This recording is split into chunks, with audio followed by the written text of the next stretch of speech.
everyone. Welcome to the Secure Privacy and Security segment. I'm Anna Berry, along with Alain Ghiai, the CEO of Secure Private Data. Welcome, Alain. Thanks, Anna. Happy to be here. All right, so we're talking about China. It's obviously on everyone's list of things to be wary about. It's the biggest long-term threat to our economic and national security, that's for sure.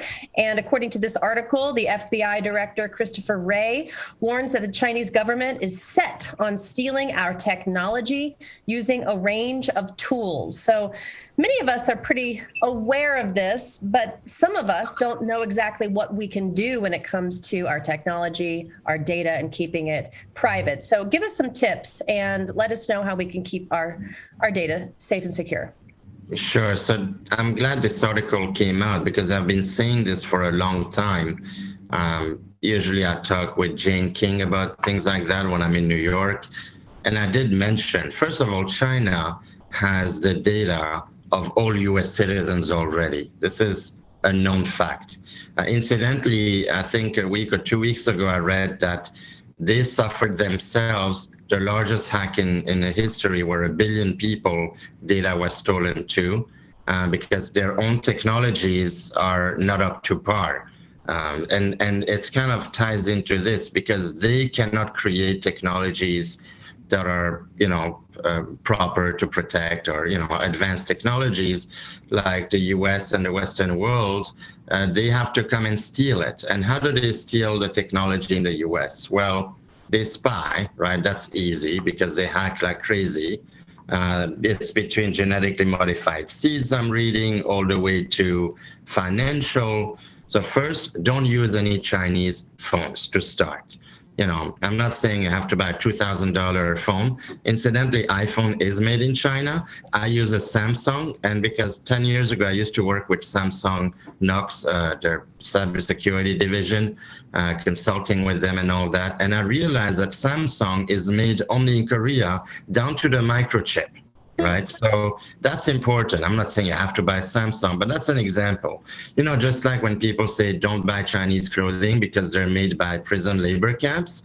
Now you have to do the same thing with technology. If you can avoid Chinese technology where you buy, it's hard because even when you buy a TV, whatever, the microchip is there. But that's one thing. The other thing you can do is protect yourself. At the very least, use communication tools that are not prone to hacking. And, you have the WeChat, which is massively Chinese government financed and owned, that siphons everything from payments to all your data. People use WeChat a lot, all the way to the WhatsApp, right, which is a US company, but it's still being hacked on a daily basis because you give your phone number away. And, we all know the stories anyway, all these things. So try to use secure and private communication tools if you can.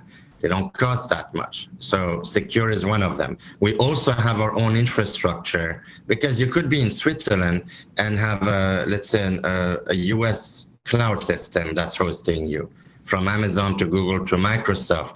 That's not going to protect you because that can be subpoenaed back to the US. And also these platforms are very, they're very targeted, let's just say that. So again, China can come in and read everything you do.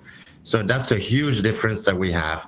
Of course, our culture in terms of privacy, how we built the software, our entire organization, how it's made that nobody can have, not one person can have access to many things. And also it's in our DNA to have privacy in mind. We have tools and features like the chat by invite, the no phone number, the secure send, secure reply.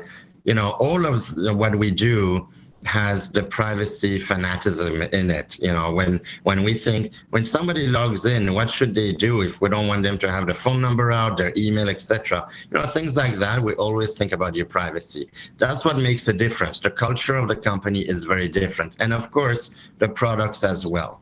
Well, we always encourage our audience to do their own research, of course, but the proof is in the pudding, right, as you have it right here with Secure. So you offer great products, great services, and our weekly hack segments hopefully are changing people's lifestyles. So we're just more aware of what we're clicking. We're more aware of when we're joining Wi-Fi. We're more aware of where products are made. So you're informing us and teaching us a lot, as always. Really appreciate talking with you, Alain. So thank you, Alain, for joining us on our segment.